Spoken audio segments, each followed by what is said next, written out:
Hi, welcome to the channel. We're up in the Bannerbrakenyog, the Brecon Beacons National Park. We're with my old and trusty Lanshan 2 Pro tent, and it's going to be a sort of farewell camp to this tent because I am going to sell it, and we'll go through some of the reasons why I'm going to sell it, as well as some of the reasons why it's tempting to keep it. Because it's a single skin tent and it takes trekking poles, there's no poles inside the bag, so it packs down extremely small. And it weighs around 900 grams. It's currently excluding pegs because I use my own, but the pegs that are included are quite lightweight. But what I'll do when I get home is I'll measure the exact weight of this and pop it up on screen. In terms of pitching, it's fairly straightforward that you peg out the four corners. The pitching conditions are far from ideal. But once you've got the four corners done, you extend the trekking pole to about 125 centimetres, and that should be the right height to get it pitched. Now, it's far from a perfect pitch. It's not very level, lots of grass, and I don't pitch this tent very often, so it's not a very good pitch at all. It's not the easiest tent in the world to pitch on poor ground. It's one of those tents you need a nice flat area really, and one of the downsides to the Lanshan 2 Pro is its size, so it does require quite a hefty pitch. So when you're up in the middle of the Brecon Beacons in an unknown area, it can be tricky to find a decent pitch.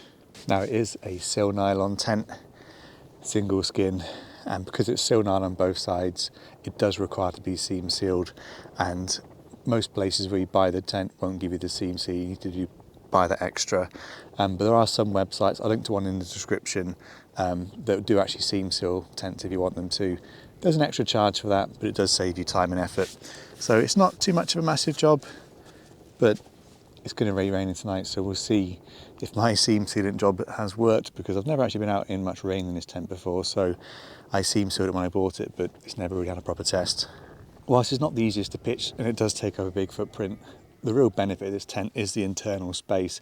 So both sides are the same. You've got a big central door which you can open in different directions to suit the wind and stuff, and then you've got exactly the same door on the other side and two really large porchways which you can cook in. So in terms of space, it is really, really generous, and you have got a couple of vents up here, and the interior, as you'll see, is almost entirely mesh.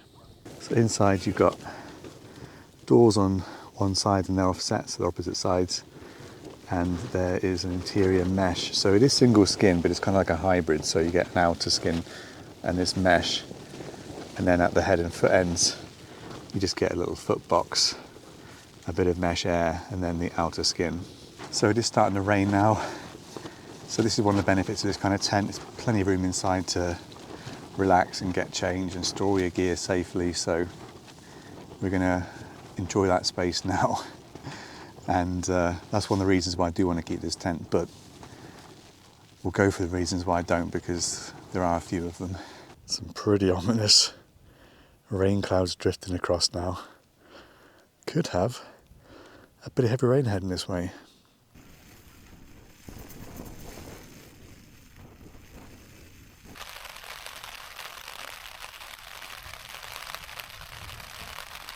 Well, it's rained most of the night.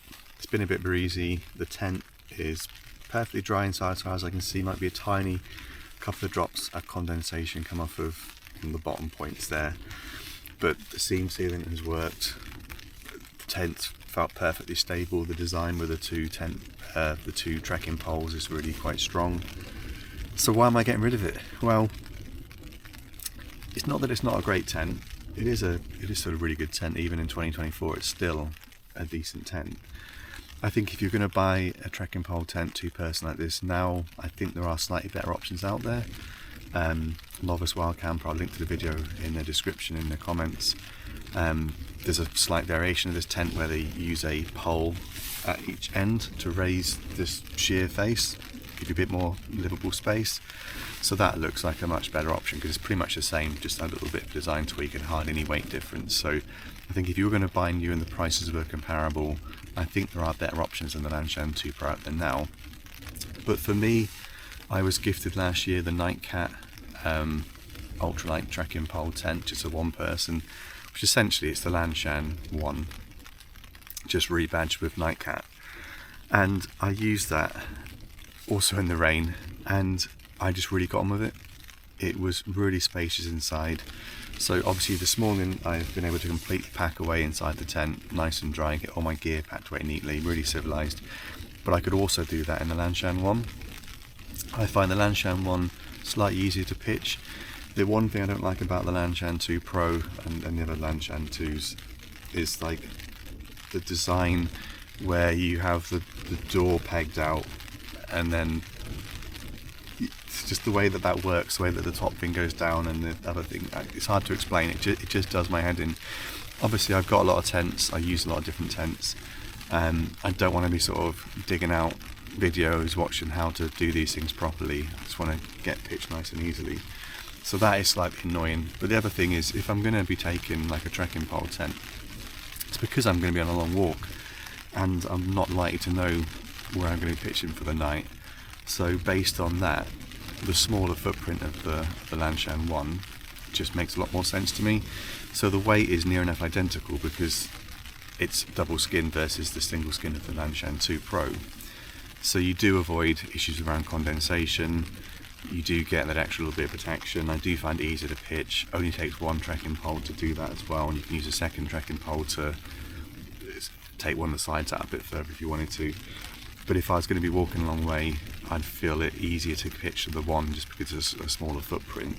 But I don't feel like I'm sacrificing too much on inner space. So I've had a cold and wet night in the Lanshan 1, and it was absolutely plenty of space to get all my gear inside, to get my backpack inside with me, plenty of space for that, plenty of space to pack away in the morning, plenty of space for no matter how big a sleeping mat you've got. So I find for me, I'm going to be keeping the Lanshan 1 and getting rid of the Lanshan 2 Pro.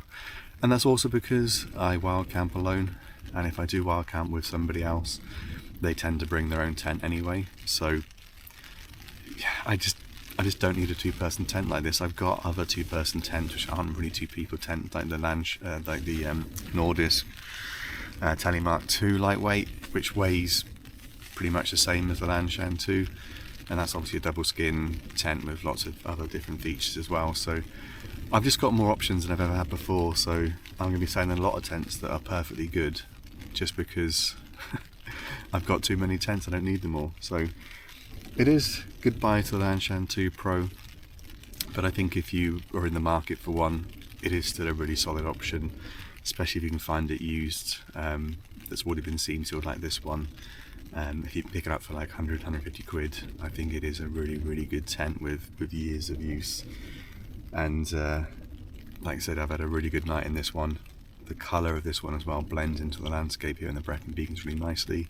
So it's a really good, discreet tent. And yeah, it's been absolutely waterproof and fine, and no condensation this morning either inside the tent, because of the breeze coming through all night.